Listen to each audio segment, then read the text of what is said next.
नमस्कार। सूचना चौतारी सञ्चार सहकारी संस्था लिमिटेडको प्रस्तुति सहकारी डबलईको 39औं श्रृङ्खलामा हामीलाई हेरिराख्नुभएका सम्पूर्ण दर्शकहरूलाई स्वागत गर्न चाहन्छु। हामीले यस डबलईको आजको श्रृङ्खलामा कोभिड-19 र सहकारीका विद्यमान चुनौती विषयमा मोरङ जिल्ला केन्द्रित छलफल कार्यक्रम गरिराखेका छौँ र मैले आजका अतिथि वक्ताहरूलाई कार्यक्रममा स्वागत गर्न चाहन्छु। आजको विषयवस्तुमाथि पहिलो विषयवस्तु हाम्रो कोभिड-19ले मोरङका सहकारीहरूलाई पारेको असरको सम्बन्धमा मैले आदरणीय रमेश पोखरेल सर, राष्ट्रिय सहकारी महासङ्घका उपाध्यक्ष हुनुहुन्छ, राष्ट्रिय सहकारी ब्याङ्कका पूर्व अध्यक्ष पनि हुनुहुन्छ उहाँ, र मोरङ जिल्लाको अभियानलाई सहकारी अभियानलाई एकदम नजिकबाट मोरङमै रहेर सहकारी अभियानलाई अगाडि बढाइराख्नु भएको छ। उहाँलाई मैले अनुरोध गरेँ कि कोभिड-19 को असर सहकारी संस्थाहरूमा कुन पक्षमा चाहिँ असर परेको छ भन्ने विषयमा यहाँले कुरा राखिदिनु हुन अनुरोध गर्छु। धन्यवाद विपिन सर। मैले धेरै कुराहरू बताउनु पर्छ जस्तो लागेको छैन। अहिले खास गरी कोभिड-19 को सन्दर्भमा हामी सबैले यो 6-7 महिनाको बीचमा धेरै समस्याहरू झेलिसकेका छौँ र सबै विज्ञ छौँ। यसले एउटा वित्तीय क्षेत्रमा र एउटा उत्पादन क्षेत्रमा, दुईटै क्षेत्रमा चाहिँ वित्तीय र गैर वित्तीय दुवै क्षेत्रमा चाहिँ प्रभाव पारेको छ। धेरै चाहिँ हदसम्म नकारात्मक प्रभाव नै परेको स्थिति छ। खास गरी उत्पादनमा समेत यसको अभाव भयो। गैर वित्तीय क्षेत्रमा हेर्ने हो भने वस्तुहरूको जुन रेसियोमा विगतमा उत्पादन थियो त्यो उत्पादनमा ह्रास भयो अनि उत्पादित वस्तुलाई आपूर्ति गर्ने कुरामा पनि समस्याहरू देखा परिए र उत्पादित वस्तुको वितरणमा पनि समस्याहरू भयो र यी तीनटै कुरालाई, गैर वित्तीय क्षेत्रको कुरालाई व्यवस्थापन गर्नका निमित्त जिल्ला सहकारी सङ्घहरू, विषयगत सहकारी सङ्घहरूले विगतमा महत्त्वपूर्ण भूमिकाहरू निर्वाह गरे।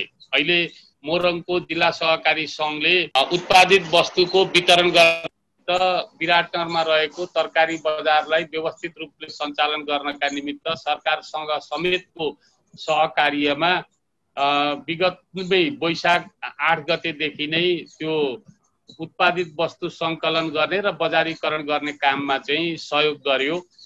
त्यसै गरी अन्य जिल्लाहरूमा पनि त्यस किसिमको भयो। अहिले पनि इलाममा फलेको किवी बिक्री नहुने र अन्य बजारमा पनि नभइरहेको अवस्थामा जिल्ला सङ्घकै समन्वयमा काठमाडौँ लगायत भक्तपुरको बजारमा पुर्याउने र विराटनगरकै बजारमा पनि बिक्री गर्ने कामहरू भएको छ। एक आपसमा यो गैर वित्तीय क्षेत्रको काममा पनि सहकारीबाट चाहिँ के भने सहयोग भयो र मोरङ जिल्ला लगायत प्रदेश नम्बर 1 मा चाहिँ यो महत्त्वपूर्ण काम भएको कुरा अहिले मुलुकभरि नै एउटा चर्चाको विषय छ र सबैले अनुसरण गर्नुपर्ने, अनुकरण गर्न सकिने विषय बनेको छ। अर्को मोरङ जिल्लामा वित्तीय क्षेत्रमा खास गरी सेवा प्रवाह गर्ने सम्बन्धी समस्या भयो।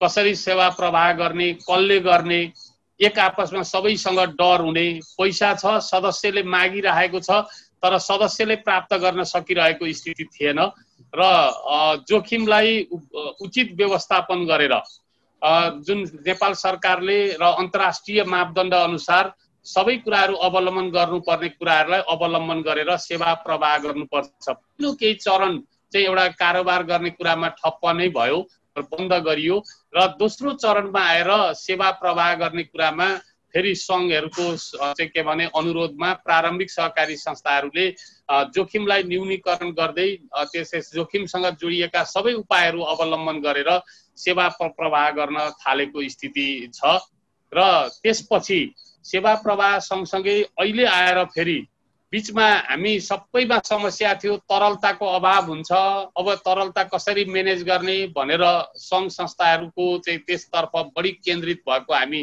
पाउँछौँ र संस्थाहरू जब खुल्न थाले, खुलेपछि सेवा प्रवाहसँग जोडिएर त्यो तरलताको व्यवस्थापन हुन थाल्यो। जुन चाहिँ बजार केन्द्रित सहकारी संस्थाहरू छन् अहिले पनि केही संस्थाहरूमा तरलता अभाव भएको देखिन्छ र समुदायमा बजारका समुदायमा केन्द्रित सहकारी संस्थामा तरलताको केही समस्या, ग्रामीण समुदायमा आधारित सहकारी संस्थाहरूमा तरलता पर्याप्त भएको स्थिति बीचमा देखियो र अहिले आएर फेरि यो बीचको यो 1 महिना यता आएर अहिले बजारमा सबै सहकारी संस्थाहरूमा प्राय तरलताको चाहिँ के भने डम भएको अर्थात् तरल पैसा डम भएको र लगानी नभइरहेको स्थिति देखिन्छ। तर अब यो पछि गएर झन् बढी जोखिम हुन्छ कि भन्ने अहिले वित्तीय क्षेत्रमा एनालाइसिस गर्न थालिएको छ। किनभने सबै संस्थाहरूले अनुरोध गर्नुभयो, सदस्यहरूले पनि धेरै लामो समय व्यतीत गर्नु परेको थिएन। त्यस आधारमा असार मसान्तसम्मको जुन ब्याज तिर्नुपर्ने कर्जाको ब्याजहरू अहिले समयमै उठ्यो र केही नउठेको पैसालाई उठ्न बाँकी ब्याज या त्यही के भने तिरिसकेको ब्याजलाई सदस्यलाई बोलाएर कर्जामै केही व्यवस्थापन गरेर संस्था घाटा नगएको स्थिति अहिले प्राय सबै संस्थाहरूको त्यो अवस्था देखिएको छ। तर यो अहिलेको क्रम चाहिँ निरन्तर रूपमा अलिक लामो समयसम्म रहने हो भने यसले अब सहकारी संस्थामा असर पार्छ।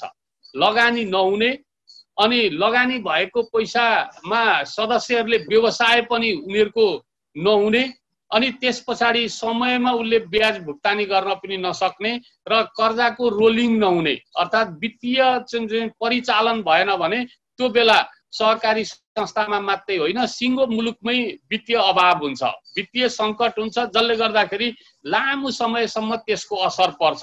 अब अहिले हामी त्यो क्षणमा प्रवेश गरेका छौँ। सबलाई धन्यवाद। मैले केशव पोखरेल सर नेप्सुनका निवर्तमान कोषाध्यक्ष हुनुहुन्छ। उहाँ यो कोभिडको कारणले परिराखेको असर मुख्य गरी वित्तीय सहकारीहरूमा अहिले जति जे भने पनि हिसाबमा जस्तोसुकै देखिए पनि अधिकांश सदस्यलाई भार परिराखेको अवस्था छ एउटा। किनभने त्यो रिलोन दिए पनि जुन किसिमले भए पनि अहिले त्यो हिसाबलाई अपडेट गर्ने काम भएको छ भन्ने कुरा सुनिन्छ र त्यो ऋणको भार सदस्यकै टाउकोमा परिराखेको अवस्था छ। त्यसले गर्दाखेरि दुईटा कुरा, एउटा सदस्य भोलि त्यो सदस्यको त्यति ऋणको भार वहन गर्न सक्ने अवस्था हुन्छ कि हुँदैन र त्यसले भोलि कस्तो असर गर्छ उहाँहरूले चाहिँ त्यो कर्जा भुक्तानी गर्ने क्रममा र संस्थाको ब्यालेन्स सिटमा पनि यसले अब केही समयको केही अवधिको त त्यसरी म्यानेज पनि भयो होला, तर अब फेरि पनि यो अवस्था सदस्यले भुक्तानी गर्न नसक्ने अवस्था त लम्बिँदै गइराखेको छ। त्यसले चाहिँ लङ टर्ममा कस्तो असर पार्ला सहकारी संस्थालाई र सदस्यलाई त्यसबाट रेस्क्यु गर्नलाई के कस्तो चाहिँ योजना संस्थाहरूले ल्याउनु पर्छ र संस्थाहरूलाई पनि त्यसबाट चाहिँ रेस्क्यु गर्नको लागि सङ्घहरूले राज्यले कस्तो किसिमको योजना ल्याउनु पर्छ, यो विषयमा केशव सरले कुरा राखिदिनुहोस् न। र यो अवस्थामा अहिले हामी बन्दाबन्दीकै पिरियडको अवस्थामा छौँ र यो बेलामा खास गरी सहकारीको वित्तीय क्षेत्रभित्र चाहिँ के प्रभाव पर्यो भन्ने बारेमा कुरा गर्दाखेरि प्रारम्भिक चरणमा लिक्विडिटी हाई लिक्विडिटी भयो। त्यो तरलता बढी हुनुको कारण के भयो भने एकातिर सदस्यहरूको व्यापार व्यवसायहरू सबै बन्द भएको अवस्था रह्यो र त्यो अवस्थामा बैंक तथा वित्तीय अरू संस्थाहरूले के ब्याङ्किङ क्षेत्रले बचतको ब्याजहरू पनि घटाइदियो। त्यसले गर्दाखेरि सदस्यहरूले ब्याङ्कहरूमा राखेको पैसा पनि सहकारीतिर चाहिँ आयो, एउटा कारण थियो। अर्को कारण सदस्यहरूले जुन ऋणको मागमा कमी आयो, ऋणको मागमा कमी आइसकेपछि तपाईँको लिक्विडिटी स्वाभाविक रूपले बढ्ने भइहाल्यो र यो अवस्थामा चाहिँ वित्तीय कारोबार बढी नहुने हुनाले बचत फिर्ताको अवस्था पनि कमी आयो। त्यसले गर्दाखेरि चाहिँ लिक्विडिटी हाई लिक्विडिटीको रूपमा चाहिँ धेरै सहकारी संस्थाहरूमा त्यो प्रभाव पर्यो। समग्र मैले देशको कुरा गर्दैछु। अब यो स्थितिबाट चाहिँ हामी गुज्रिरहेको अवस्थामा सदस्यहरूले अर्कोतिर ऋण लगानीको अवस्थालाई हेर्ने हो भने चाहिँ ऋण ढाका नागेको ऋणको वृद्धि हुन थाल्यो, ऋण असुली दर कमी हुन थाल्यो, संस्थाहरूको ब्याज आम्दानीको स्वाभाविक कमी भयो। हिजोको आम्दानीभन्दा आजको आम्दानीमा संस्थाहरूको यदि पुरै घाटेमा नगए पनि आम्दानी दरमा चाहिँ भएर आयो। त्यसकारण यो परिस्थितिबाट अहिले सहकारी संस्थाहरू गुज्रिरहेको अवस्था र अहिले पनि हिजो 5% भन्दा कम भएको आएको ऋण भएका सहकारी संस्थाहरूको अहिले 35, 40, 38% भएको आएको ऋण त्यो अवस्थामा चाहिँ अहिले गुज्रिराखेको अवस्था छ। मैले रामचन्द्र गौतम सरसँग अहिले रमेश सर र हाम्रो केशव पोखरेल सरले जुन कुराहरू राख्नुभयो, धेरै महत्त्वपूर्ण कुराहरू राख्नुभयो। एउटा नीतिगत हिसाबको व्यवस्थाको कुरा पनि, प्राविधिक रूपले चाहिँ सहकारी संस्थाहरूको वित्तीय संरचनामा, स्रोतमा लगायत कारोबारका विभिन्न पक्षमा पर्ने असरबारे पनि कुरा उहाँले राख्नुभयो। अब सर जिल्ला सहकारी सङ्घको चाहिँ सल्लाहकार हुनुहुन्छ मोरङमा। अब यो अहिले यो कुराहरू जुन उहाँहरूले राख्नुभएको कुराहरू व्यवहारिक रूपले सहकारी संस्थाहरूले त्यसलाई चाहिँ अवलम्बन गर्न सक्ने अवस्थाहरू छन् कि छैनन्, कस्तो छ? जुन जोखिमको कुरा पनि केशव सरले उठाउनु भयो, त्यसलाई रेस्क्यु गर्न सक्ने अवस्थामा सहकारी संस्थाहरू आफै छन् कि छैनन्? र अब तत्कालै आजको भोलि ती संस्थाहरूले मर्ज गरेर जाने अथवा केही गरिहाल्ने भन्ने पनि सम्भावनाहरू तत्कालै सम्भव हुँदैन। र कसरी यसलाई चाहिँ पहल गर्ने होला कि ती संस्थाहरू जोखिममा नपरन्, तत्कालै जोखिममा नपरन्, अल्पकालीन रूपमा उनीहरूलाई अहिलेको समस्याबाट चाहिँ सर्भाइभ गर्न सक्ने कसरी बनाउने होला? रामचन्द्र सरले यो विषयमा कुरा राखिदिनुहोस् न। र वास्तवमा कोभिड-19ले अन्य क्षेत्रलाई जस्तै सहकारी क्षेत्रमा पनि गम्भीर असर पारेको छ। यसमा कुनै दुई मत नै रहेन। विशेषतः ग्रामीण क्षेत्र सदस्यहरूमा आधारित सहकारी संस्थाहरूमा भन्दा सहरी क्षेत्रमा सञ्चालनमा रहेका बचत तथा ऋण सहकारी संस्थाहरू या अन्य कुनै नामबाट स्थापित भए पनि बचत तथा ऋणको मात्र कारोबार गर्ने सहकारी संस्थाहरू अलि बढी प्रभावित भएको देखिन्छ अहिलेको अवस्थामा। र सुरुमा हामीले आंकलन गर्दा हामीले एक प्रकारको सोच बनाएका थियौँ, यो कोभिडको कारणबाट उद्योग व्यवसाय रोजगारी यी सबै चाहिँ प्रभावित हुने हुँदा सहकारी क्षेत्रमा खुलिसकेपछि तरलताको एउटा ठुलो खाडल पैदा हुन्छ र त्यो खाडललाई पुर्न नसकेको कारणबाट सहकारी संस्थाहरू विस्थापित हुनुपर्ने अथवा सञ्चालकहरू अन्डरग्राउन्ड हुनुपर्ने अथवा सिङ्गो सहकारी अभियानलाई क्षति पुग्ने हो कि भन्ने खालको एउटा हाम्रो आंकलन थियो। तर त्यो सकेन। त्यसको ठिक विपरीत परिस्थिति चाहिँ अहिले कस्तो भयो भने अहिले भर्खर केशवजीले पनि भनिरहनु भएको थियो, हाम्रो विप्रेषणको अवस्था मैले पनि अध्ययन गर्दा विदेशमा बस्ने हाम्रा सदस्यहरूसँग आबद्ध भएका जति पनि रिलेटिभहरू थिए उहाँहरूले आफ्नोभन्दा आफ्नो देशमा रहेका आफ्नो परिवारप्रतिको अलिक बढी चिन्ता अनि नेपालमा कुनै केही कठिनाइ परिहाल्छ कि भनेर उनीहरूले रिजर्भको रूपमा राखेको पैसालाई चाहिँ प्रवाहको रूपमा नेपाल भित्रियो। जुन भित्रिएको कारणबाट अहिले हामीलाई ठिक विपरीत हामीसँग कस्तो अवस्था सिर्जना भयो भने संस्थामा बचतहरूको सङ्कलन चाहिँ बढीभन्दा बढी मात्रामा हुने, ऋण चाहिँ असुल हुन नसक्ने अनि ऋण लगानी हुन नसक्ने परिस्थिति निर्माण भएर अहिले समष्टिगत राज्यका 35,000 सहकारी संस्थाहरूलाई नै हेर्ने हो भने तरलताको अवस्थाबाट सहकारी संस्थाहरू पीडित हुन पुगेको अवस्था।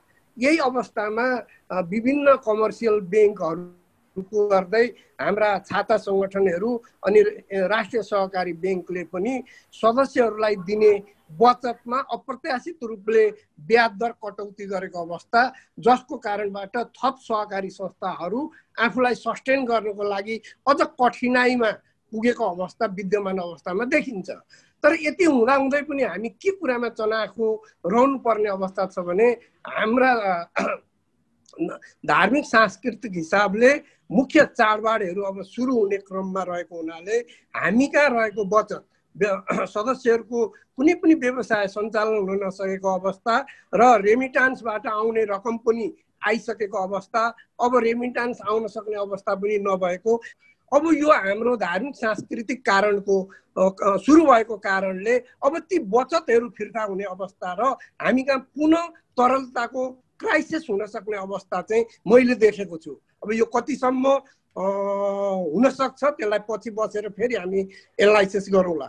र अहिले हाम्रो मुख्य चुनौती भनेको हाम्रो सदस्यहरू माझमा भएको ऋणलाई सुरक्षित ढङ्गले कसरी समयमा असुल गर्ने अनि सदस्यहरूको के अरे व्यवसायलाई कसरी सहकारीले प्रमोट गर्ने अनि सदस्यहरूलाई कोभिडको कारणबाट परेको असरले सबै सदस्य म भन्दिनँ जो व्यावसायिक रूपले संस्थाबाट ऋण लिएर व्यवसाय गरिराख्नु भएको छ उहाँको व्यवसायमा परेको प्रभावलाई हाम्रो सहकारी संस्थाले कसरी सर्भिस एन्ड सपोर्ट यो दुईटा कुरा कसरी गर्न सक्छ यो कुरामा चाहिँ हामी सचेत हुनुपर्छ जस्तो मलाई लाग्दछ। र अब यहाँ अहिले साधारण सभाको कुरा पनि आयो, त्यसपछि साधारण सभा मात्रै होइन लेखा परीक्षणको कुरा पनि आइरहेछ। त्यति मात्रै होइन ऐन 74ले निर्धारण गरेका कतिपय विषयहरूको कुरा पनि आइरहेछ। अहिले भर्खर रमेशजीले पनि भनेर जानुभयो। तर हामी जति सजिलोसँग हाम्रा व्यवहारिक कुराहरू गर्छौँ त्यति सहज रूप छैन। धेरै महत्त्वपूर्ण कुराहरू यहाँले उठाउनु भयो, यहाँलाई धेरै धेरै धन्यवाद। मैले अब नेप्सकुनमा म एकैछिन पछि जान्छु, जिल्ला सङ्घ र नेप्सकुनमा। मैले पहिला चाहिँ जिल्लाको बचत अभियानसँग सम्बन्धित कुराहरू, बचत ऋण सहकारीकै धेरै वित्तीय कारोबारसँग सम्बन्धित कुराहरू नै धेरै आएको छ यहाँ। र ती समस्याहरूको प्रत्यक्ष रूपमा सबभन्दा बढी असर गर्ने पनि बचत ऋण सहकारीले गर्दाखेरि मैले मोरङ जिल्ला बचत सङ्घका अध्यक्ष सोमनाथ निरौलाज्यू तपाईँसँग अलिकति कुरा गर्न चाहेँ। अब यहाँ चाहिँ समस्या परिराखेको, अहिले परिराखेका समस्याका कुराहरू पनि आए। कानुनी रूपले चाहिँ फुकाउने बाटोहरूबारे पनि रामचन्द्र गौतम सरले भन्नुभयो होइन। मुख्य गरी बचत तथा ऋण सहकारी संस्थाहरू अहिले अब केही नेप्सकुनमा सदस्य भएका संस्थाहरूमा लक्षित कार्यक्रमहरू नेप्सकुनले गरिराखेको छ। जिल्ला सङ्घसँग समन्वय, जिल्ला बचत सङ्घसँग समन्वय कतिको भइराखेको छ ती कार्यक्रमहरूको पनि। र नेप्सकुनले ल्याइराखेका कार्यक्रमहरू बाहेक जिल्ला बचत सङ्घले के कस्ता कार्यक्रम ल्याएको छन् र यी सबै कुराहरूको चाहिँ इम्प्याक्ट ती सहकारी संस्थाहरू, बचत ऋण सहकारी संस्थाहरूलाई चाहिँ यो अहिलेको समस्याबाट राहत दिन सक्ने किसिमको कुराहरू कार्यान्वयनको अवस्था के छ मोरङमा? धन्यवाद नितिनजी। यो डबली कार्यक्रम आयोजना गरेर आफ्ना कुरा राख्ने अवसर दिनुभएकोमा धेरै धन्यवाद छ।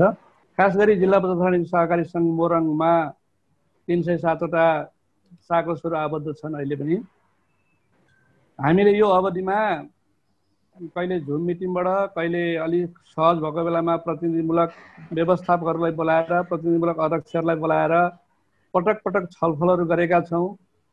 खास गरी सहकारी विभाग, महासङ्घ, नेप्सकुनबाट आएका निर्देशनहरूलाई हामीले जारी गरेका छौँ। अनि हामी आफै जिल्ला सङ्घले पनि हरेक पटकको यो लकडाउन र यसले पारिरहेको बेलामा हामीले आफ्ना साकोसहरूलाई विभिन्न प्रकारका समस्याहरूमा कसरी समाधान गर्ने भनेर परिपत्र गरेका छौँ, छलफल गरेका छौँ र हामी प्रत्यक्ष रूपमा सम्पर्कमा छौँ। र अहिले हामीले हरेक पालिकाहरूमा सबै त्यहाँ भएका बचत ऋण सहकारीलाई समेट्नको निम्ति साकोस युनिट गठन गरेर त्यसको मिटिङ गरेर र स्थानीय तहसँग पनि समन्वय गरेर काम गर्नको निम्ति हरेक पालिकाहरूमा साकोस युनिट गठन गरेका छौँ। र हामीले खास गरी वार्षिक योजना निर्माण गर्ने, त्यसको निम्ति कार्यक्रमहरू बनाउने, नीतिहरू निर्माण गर्ने कुरामा सहजीकरण गरिरहेका छौँ। र अर्को कुरा अघि केशवजीले भन्नुभएको छ, वास्तवमा अहिलेको अवस्थामा संस्थाको वित्तीय अवस्था के छ र यसले न्यूनतम खर्चहरू धान्न सकिरहेको छ कि छैन, यो बारेमा एनालाइसिस गर्नको निम्ति, यो बारेमा चाहिँ संस्थाहरूले खास गरी संस्थाको वित्तीय अवस्थालाई विश्लेषण गरेर अहिलेको अवस्थामा न्यूनतम खर्चहरू धान्न सक्ने चाहिँ हुनु पर्यो होइन। अब यहाँ कतिपय संस्थाहरूले ल अब सकिएन भनेर कर्मचारीहरूलाई चाहिँ अवकाश दिने कुराहरू पनि चर्चामा आए। हामीले त्यसलाई तुरुन्त रोक्न भनेका छौँ र न्यूनतम रूपमा खर्च जान सक्ने अवस्था सिर्जना गर्नको निम्ति निरन्तर व्यावसायिक योजनाहरू निर्माण गर्न हामीले सहजीकरण गरिरहेका छौँ। नेप्सकुनले यसको निम्ति केही कुराहरू अगाडि सारेको छ र त्यसलाई हामीले अझ त्यो योजना कसरी निर्माण गर्ने, त्यसको स्किल कसरी डेभलप गर्ने भनेर पनि प्याकेज तयार गरेर हामीले केही साकोसहरूमा चाहिँ पठाइसकेका छौँ। र खास गरी अहिले अलिकति के छ भन्नुहुन्छ भने म हाम्रो केन्द्रीय सङ्घहरू महासङ्घ नेप्सकुनलाई म के भन्न चाहन्छु भने सरकारका निर्देशनहरू आउँछन् अलिकति तीर हाने जस्तो आउँछ क्या। एकातिर सरकारले अहिले चाहिँ कोभिडको बेलामा भएको हुनाले अरू सबै कार्यक्रमहरू स्थगित गर्ने, त्यसका वैकल्पिक उपायहरू खोज्ने भनेर भन्ने, अर्कोतिर चाहिँ केही निर्णयहरू एकदम तीर जस्तो भएर आउने। अब जिल्ला बचत सङ्घहरूमा भएको बचतलाई तरलता नमान्ने, केन्द्रीय सङ्घहरूलाई मात्रै तरलता मान्ने भन्ने जस्ता निर्देशनहरू आउनु यो बेलामा कति ठिक छ? पहिलो कुरा ऐनले त्यो कुरा भनेकै छैन जिल्लाको बचतलाई स्वीकार्ने भनेर ऐनले भनेको छ। ऐनलाई काटेर त्यो निर्देशन कसरी आयो? अर्कोतिर अब केन्द्रीय सङ्घमा भएको बचतलाई चाहिँ मान्ने भन्ने बित्तिकै अब केन्द्रीय सङ्घ भनेको छानो हो, जिल्ला सङ्घ भनेको पिल्लर हो, प्रारम्भिक संस्था भनेको बेस हो। अब पिल्लरलाई कमजोर बनाएर छानो अडिन सक्छ। यसमा यदि केन्द्रीय सङ्घको पनि सहमति छ भने यसमा घोर हाम्रो आपत्ति छ। जिल्ला सङ्घहरूको जिल्ला स्तरीय बचतलाई चाहिँ तरलतामा स्वीकार नगर्ने कुरा होइन भने यसमा तुरुन्त लबिङ गर्नु पर्यो। अब भर्खरै रमेशजीले यसमा लबिङ भइरहेछ भन्नुभएको छ। अब यो एउटा हाम्रो आपत्तिको कुरा हो। हस्, धन्यवाद यहाँलाई। मैले गोमा नेपाल म्याम हाम्रो नेप्सकुनको सञ्चालक हुनुहुन्छ, उहाँलाई अहिले भर्खरै सोमनाथ सरले पनि कुरा उठाउनु भयो जुन चाहिँ यो जिल्ला बचत जिल्ला सङ्घहरूको बचतलाई तरलतामा गणना नगर्ने भन्ने विषय। अब यो निकै अगाडिदेखि नै जिल्ला सङ्घहरू, जिल्ला बचत सङ्घ र नेप्सकुन बिचमा चाहिँ विभिन्न कुराहरूमा केही अन्तर्विरोधहरू रहँदै आएकोमा पछिल्लो समयमा त्यो अन्तर्विरोध अलिक कम भएर गएको अवस्था थियो। निकै कार्यक्रमहरूमा पनि साझेदारी कार्यक्रमहरू पनि अगाडि आयो र प्रतिनिधित्वको हिसाबले पनि जिल्ला सङ्घलाई धेरै ठाउँमा यो कुराहरू लगायतको आएको थियो र समग्र सहकारी क्षेत्रमा नै नेप्सकुनलाई एउटा आरोप लाग्ने गरेको छ। नेप्सकुनले चाहिँ आफ्नो पक्षमा चाहिँ निर्णय गराउँछ सरकारी संयन्त्रसँग मिलेर भन्ने कुराहरू आरोप लाग्ने गरेको छ। अब यो अहिले जिल्ला बचत सङ्घको विषयमा पनि जुन तरलताको गणनाको कुरामा पनि त्यो आरोपको कता कतैबाट यी कुराहरू पनि उठिराखेका छन्। भलै यो पछिल्लो समयमा त्यसमा धेरै कुरा चाहिँ सहभागितामूलक भए पनि केही जिल्लाहरूबाट चाहिँ त्यस्ता कुराहरू पनि आइराखेका छन्। यसको यथार्थ चाहिँ के हो? नेप्सकुनले साँच्चै त्यो किसिमले चाहिँ जिल्ला सङ्घहरूलाई कमजोर गर्नलाई नै लागिराखेको कुरा हो कि यो आरोप मात्रै हो? र यो संयुक्त रूपमा जिल्ला बचत सङ्घसँग चाहिँ यो कोभिडकै कुरामा, कोभिडको असरको कुरामा पनि के कस्तो किसिमको कार्यक्रमहरू छन्, यो विषयमा केन्द्रित रहेर यहाँले जानकारी गराइदिनुहोस् न। कोभिड-19 सहकारीका विद्यमान चुनौतीहरू के, त्यसमाथि चाहिँ धेरै कुराहरू आइसकेका छन्। जस्तै स्वास्थ्य सम्बन्धी समस्या र चुनौतीको विषयमा पनि एकदमै छलफल भइसकेको छ। त्यस्तै वित्तीय कुरामा र व्यवसायका कुरामा पनि छलफल भएको छ। यहाँले मलाई भर्खरै जिल्ला बचत सङ्घको अध्यक्षज्यूले राख्नु भएको कुरालाई कोट गर्नु भएको छ। मलाई के मेरो जानकारीमा आएसम्म नेप्सकुनले संस्थागत रूपमा चाहिँ जिल्ला सङ्घको व्यवसायलाई चाहिँ तरलतामा नगर्न राखेको पैसालाई, अनि त्यसपछि बचत के अरे नेप्सकुन केन्द्रीय सङ्घमा राखेको पैसा मात्रै तरल हुनुपर्छ भनेर पक्कै पनि लबिङ गरेको छैन, हाम्रो जानकारीमा पनि छैन, बोर्डमा छलफल पनि भएको छैन। यो कुरा सरासर गलत हुनपर्छ, किनकि हाम्रो अहिले नेप्सकुनको टिममा जुन अभियानको टिममा हुनुहुन्छ त्यो साथीहरू पनि सम्बन्धित जिल्ला सङ्घको चाहिँ अध्यक्षहरू हुनुहुन्छ। उहाँहरूले आफ्नै विषयमा आत्मघाती निर्णय पक्कै पनि गर्नु भएन जस्तो लाग्छ। यद्यपि हामी सञ्चालकहरू चाहिँ आफ्ना फिल्डमा आफ्ना जिम्मेवारीमा रहेका हुन्छौँ। पदाधिकारीहरू केन्द्रमा रहनुहुन्छ, त्यो केन्द्रमा रहँदा रहँदै पनि पक्कै त्यो निर्णयहरू गर्नुभएको छैन। यदि त्यस्तो निर्णय गर्नु पर्थ्यो भनेदेखि त किन आज जिल्ला सङ्घलाई माथि उठाउन, जिल्ला सङ्घको गुणात्मक वृद्धि विकासका लागि चाहिँ साझेदारी कार्यक्रम हाम्रो ल्याएको छ, ओनरसिप होस्, एउटा चाहिँ नेटवर्कमा आबद्ध होस्, सबै संस्थाहरू प्रारम्भिक संस्थादेखि सम्पूर्ण संस्था चाहिँ बलियो होस् भनेर यी कार्यक्रमका विभिन्न कन्सेप्टहरू आएका छन्। दिनदिनै नयाँ नयाँ चाहिँ अनुसन्धान भइरहेछ, खोजी भइरहेछ। अब त्यसमाथि फेरि पहिलाको चाहिँ अहिले हाम्रो रणनीतिक योजनामा 4 डाइमेन्सनल, जसरी पहिला चाहिँ नेप्स्कोन बलियो भयो भने संस्था बलियो हुन्छ भन्ने कन्सेप्ट थियो भने अहिलेको कन्सेप्ट भनेको चाहिँ संस्थाहरू बलियो भयो भने मात्रै नेप्स्कोन बलियो हुन्छ। आधार छैन भने त ठुलो घर बन्दैन, भोलि ढल्छ। त्यसैले यो आधार बलियो बनाउने क्रममा नेप्स्कोन निरन्तर लागिरहेको कुरा मेरो जानकारीमा पनि छ, हाम्रो लबिङमा पनि भएको कुरा मैले यहाँ राख्न चाहे। धन्यवाद। मैले यही विषयमा दिल्ली पोखरेल सर हाम्रो जिल्ला सहकारी सङ्घको अध्यक्ष हुनुहुन्छ। अब यो चाहिँ समन्वयको कुराहरू पनि आउँछ यसमा हैन।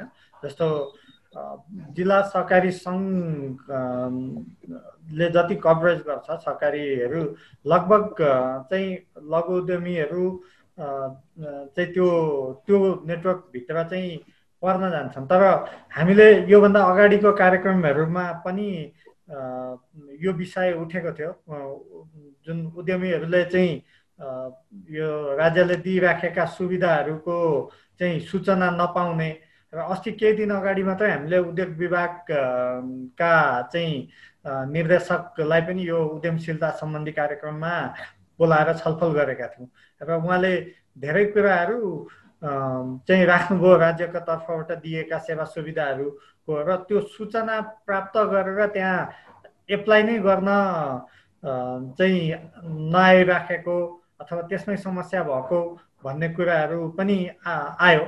र उहाँको कुरालाई हेर्दाखेरि त सबै उद्यमीहरूले चाहिँ राज्यको तर्फबाट सुविधा सहज रूपले पाउँछन् भन्ने कुराहरू सुनिन्थ्यो। र यसलाई अब एउटा कुरा चाहिँ यहाँ अहिले बजारीकरणको कुरा आयो। बजारीकरणको लागि पूर्वाधार निर्माण गर्नलाई जिल्ला सङ्घहरूले पहल नगरिकन त्यो कुरा सम्भव नै देखिँदैन हैन। अब यो सूचना पुर्याउने कुरा, सहकारी संस्था प्रारम्भिक सहकारी संस्था मार्फत सूचना पुर्याउने कुरा र पूर्वाधारको कुराहरूमा पनि समन्वय गर्ने कुरा, स्थानीय तहसँग र सहकारी अरू विषयगत सहकारी सङ्घहरूसँग समन्वय गर्ने कुरामा जिल्ला सङ्घले के गरिराखेको छ, कस्तो सोचाइ बनाएको छ मोरङ जिल्ला सङ्घले, यो विषयमा यहाँले कुरा राखिदिनुहोस् न।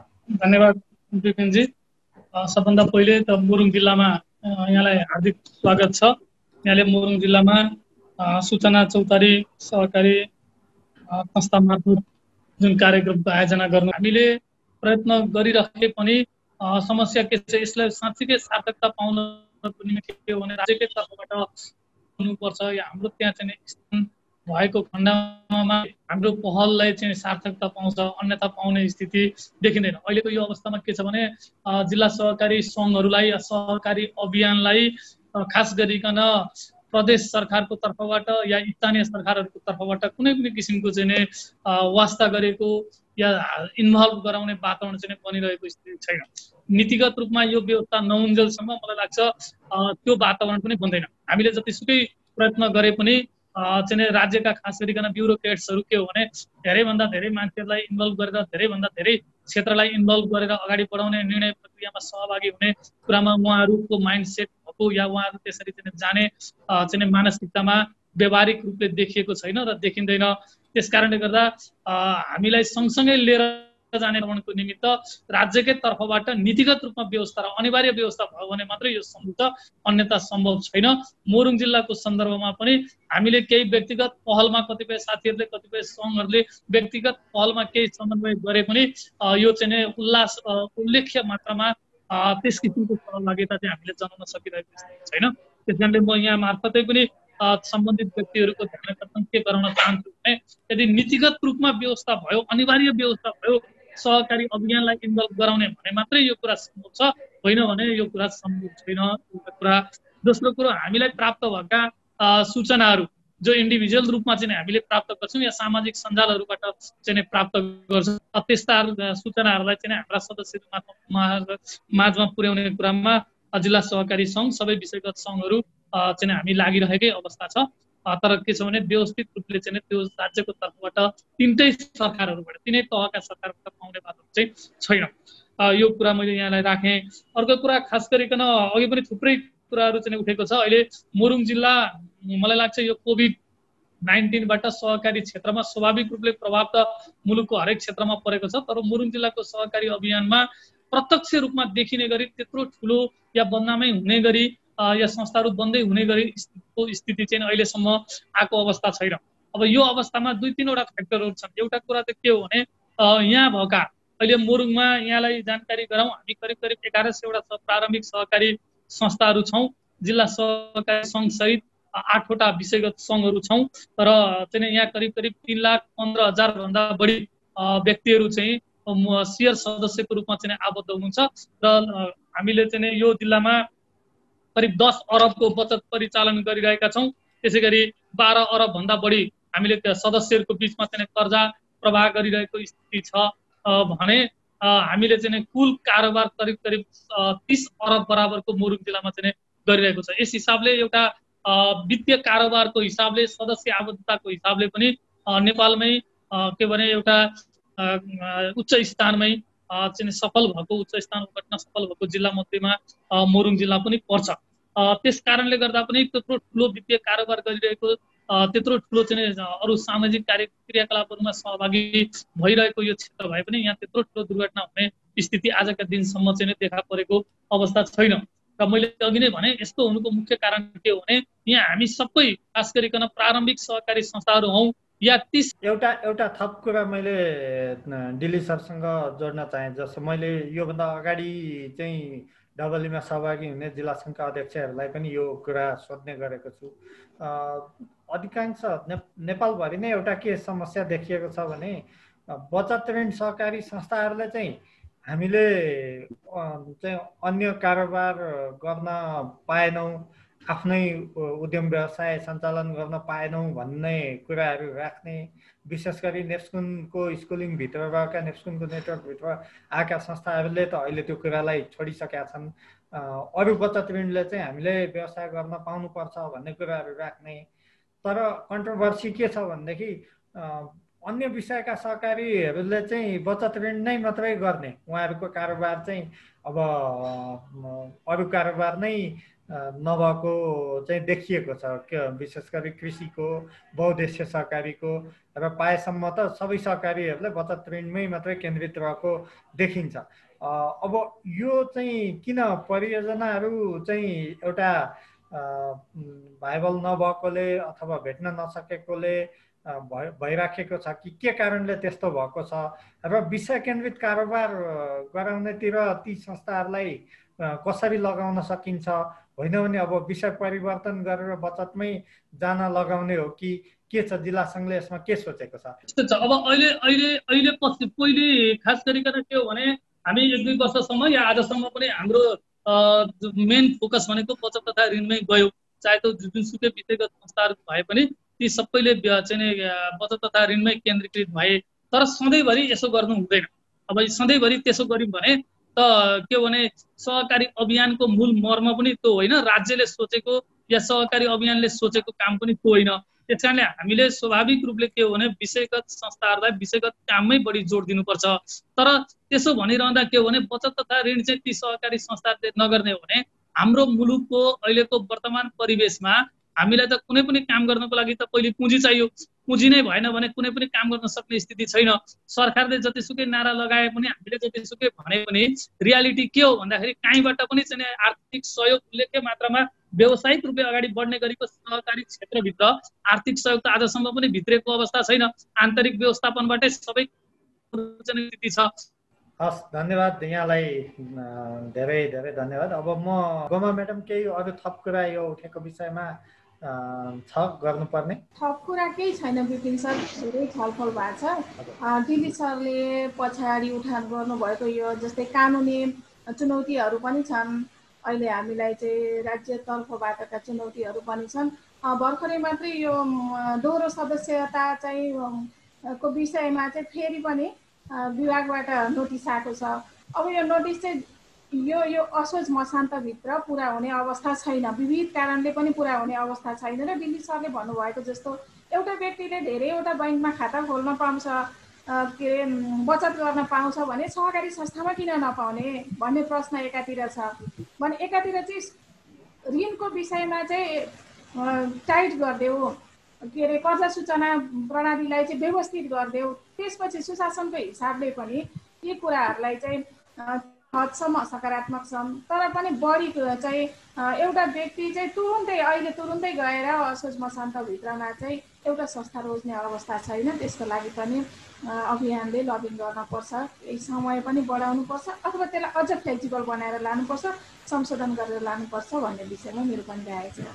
म अब रमेश पोखरेल सरसँग अन्तर सरकारी कारोबारको विषयमा पनि अहिले दिल्ली सरले थुप्रै कुराहरू राख्नुभयो, त्यो पनि संस्थाहरूले स्थानीय रूपमा नै त्यो कुराहरूलाई म्यानेज गर्न सक्ने र त्यो अवस्था नआइकनै चाहिँ त्यसको व्यवस्थापन सहकारी ब्याङ्कले अथवा वित्तीय कारोबार गर्ने चाहिँ खाता सङ्घहरूले गरिदिन सक्यो भने अझ राम्रो, अझ संस्थाहरू जोखिममा नपर्लान् कि त्यतातिर महासङ्घले नै त्यो सबै कुराको समन्वय गर्न सक्ने त महासङ्घ नै भयो। र एउटा यो विषयलाई पनि सरले क्लियर गरिदिनु होला। अनि अर्को चाहिँ अहिले पछिल्लो समयमा चाहिँ राष्ट्रिय सहकारी महासङ्घको धेरै सुर ताल लय सबै सरकारी निकायसँगै मिल्छ र त्यही भोइसमा जान्छ। सहकारी अभियानको सहकारी कर्मीहरूको, सहकारी संस्था, प्रारम्भिक संस्थाहरूको हितलाई भन्दा पनि सरकारी निकायहरूकै चाहिँ दृष्टिबाट हेर्ने चाहिँ भइराखेको छ भन्ने गुनासो पनि सहकारी कर्मीहरूको आइराखेको छ। र सन्दर्भ ब्याज दरको कुरामा अघि केशव पोखरेल सरले पनि महत्त्वपूर्ण कुरा राख्नुभयो कि अबको अवस्था भनेको ब्याज दर बढ्ने अवस्था हो, दसैँ पछाडिदेखि नै त्यो देखिसकेको छ। तर अब कार्तिकदेखि लागू हुने गरी ब्याज दर चाहिँ घटाइराखेको अवस्था पनि देखिएको छ। अब यी कुराहरूमा महासङ्घले किन आफ्नो एउटा धारणा प्रष्ट रूपमा राख्न नसकेको, सरकारी निकायसँग राख्न नसकेको हो अथवा चाहिँ महासङ्घ हुनुपर्ने अवस्थाहरू केही छ कि के कारण हो, यो विषयमा पनि यहाँले प्रष्ट पारिदिनु होला। र एउटा उद्यमशीलताको विषयमा मैले चाहिँ जोड्न चाहेँ। थुप्रै चाहिँ सहकारी संस्थाहरूलाई चाहिँ एउटा उद्यमशीलताको बाटोमा लैजानुपर्छ भन्ने कुरामा महासङ्घका पनि धेरै कार्यक्रमहरू त्यस्ता रहेका छन्, तर व्यवहारिक रूपमा त्यो अहिलेसम्म चाहिँ हुन सकिराखेको छैन। जुन अघि दिल्ली सरलाई पनि मैले सोधेँ त्यो कुरा कि विषयगत अन्य विषयका सहकारी संस्थाहरूले कारोबार गर्न विषय केन्द्रित कारोबार गर्न सकिराखेका छैनन् र हामीले त्यसमा हेर्दाखेरि मुख्य समस्या चाहिँ के पाइराखेको छौँ भने सबभन्दा पहिला त उनीहरूसँग ती अन्य विषयका संस्थासँग पुँजीकै कमी हुने र परियोजना नभेटाउने, विज्ञता नहुने लगायतका कुराहरू समस्या रहेको छन्। र अर्को त्यसपछि भनेको उहाँहरूले चाहिँ परियोजनामा आधारित रहेर ऋण नपाउने त्यो कुराहरू पनि रहेको छ। अब उद्योगको रूपमा चाहिँ सञ्चालन गर्न पाउने, उद्योग सञ्चालन गर्ने पाउने कुरामा चाहिँ कानुनी समस्याहरू जुन पहिला देखिराखेको थियो, अस्ति हामीले अहिले पनि विद्यमान त्यो कुराहरू छ। यहाँले पनि यो गुनासोहरू सुनिराख्नु भएको होला सहकारी कर्मीहरूको। र उद्योग विभागका निर्देशकले चाहिँ के भन्नुभयो भने ऐनमा त्यो कुरा आइसकेको छ, तोकिए बमोजिम हुने भन्ने कुराहरू आइसकेको र अब नियमावली बन्ने कुरा छ। त्यो सहकारी संस्थाहरूले पनि उद्योग सञ्चालन गर्न पाउने बचत ऋण बाहेककाले भन्ने कुराहरू नियमावली आउने क्रममा छ र हामीले निर्देशन चाहिँ गरिसकेका छौँ।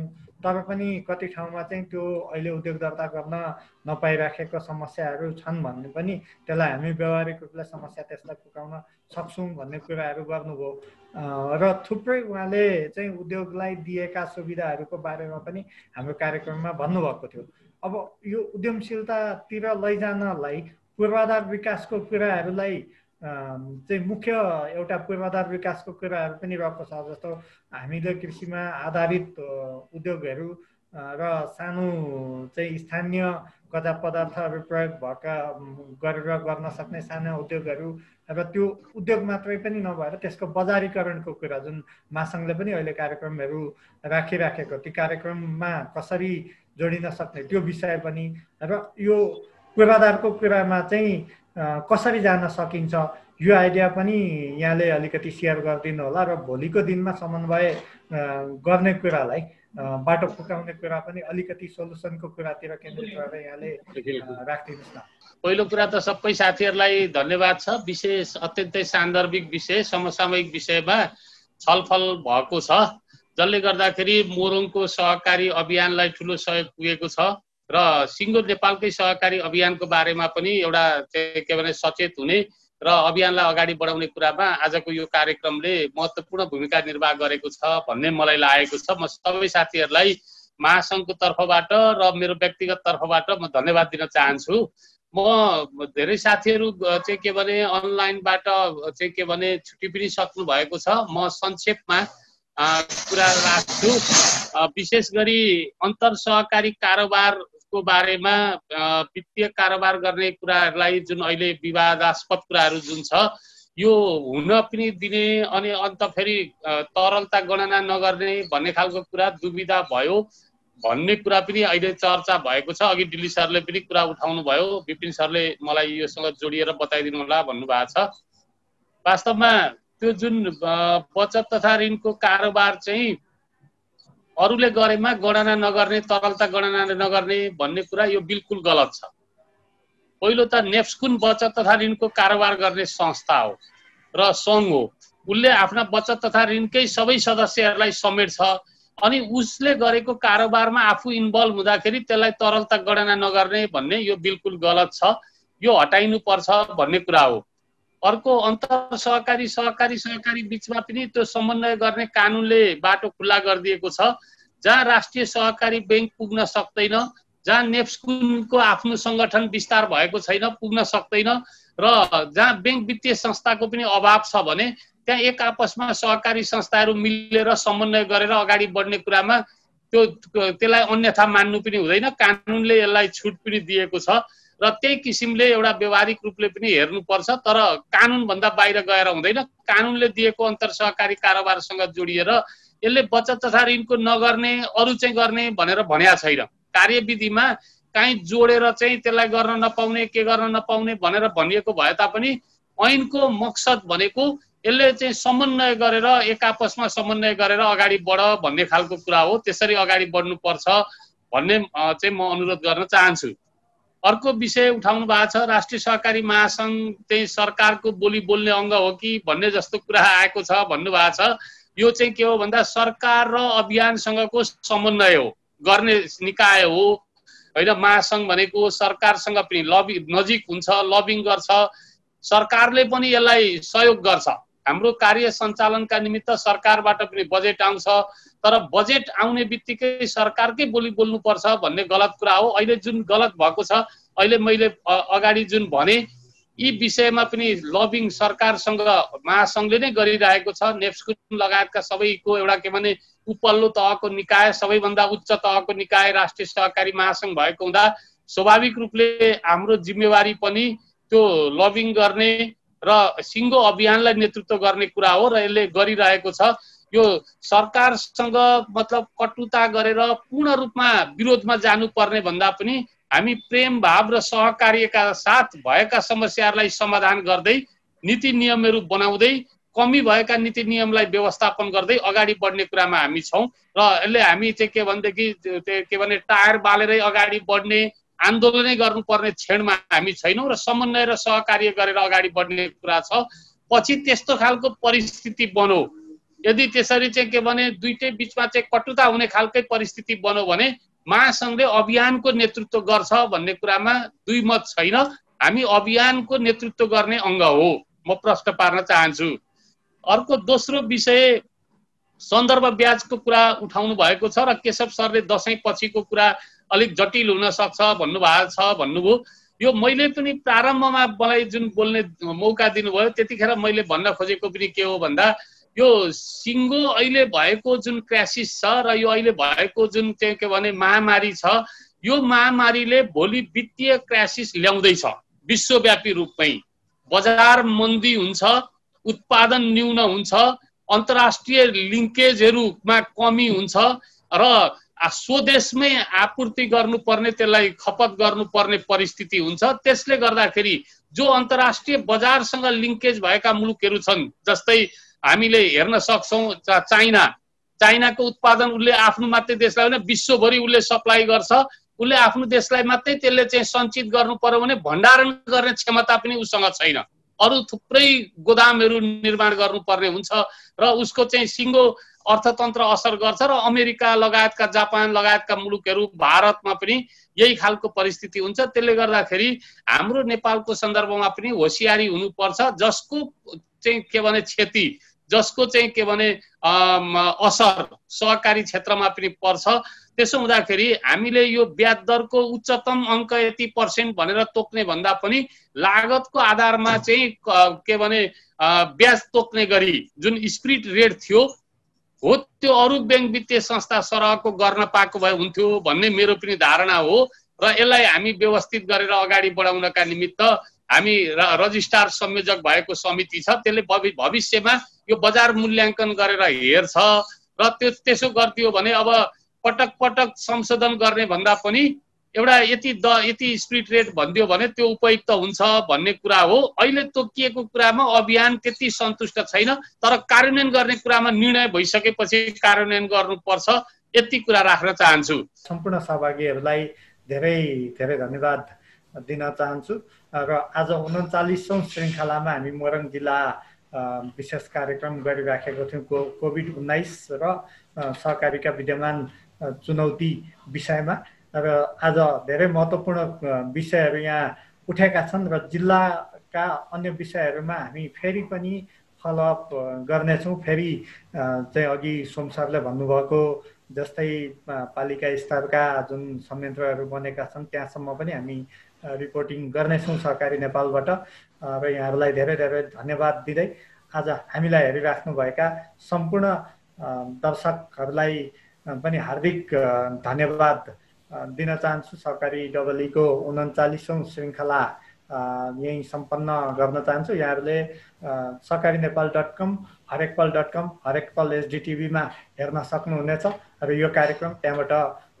चाहिँ प्रसारण हुनेछन् हाम्रो फेसबुक पेजबाट पनि लाइभ हुनेछ र हरेकपल SDTVको युट्युब च्यानलमा यो कार्यक्रम हामीले चाहिँ रेकर्डेड राख्नेछौँ र यहाँहरूले नियमित रूपमा हाम्रो कार्यक्रमहरू हेरिदिनु हुन हाम्रा थुप्रै कार्यक्रमहरू चाहिँ भइराखेका छन् र आगामी हप्तादेखि हामीले विभिन्न टक सोहरू पनि सुरु गर्दैछौँ हरेकपल SDTVबाट त्यो नियमित रूपमा हेरिदिनु हुन अनुरोध गर्दै आजको यो सहकारी डबली कार्यक्रम यही सम्पन्न गर्न चाहन्छु बिदा माग्छु यहाँहरूसँग र अर्को श्रृङ्खला डबलीको 40औं श्रृङ्खलामा हामी अर्को कुनै जिल्ला केन्द्रित कार्यक्रम गर्नेछौँ त्यतिन्जेलसम्मको लागि म विपिन शर्मा बिदा माग्छु हस् नमस्कार धन्यवाद जय सहकारी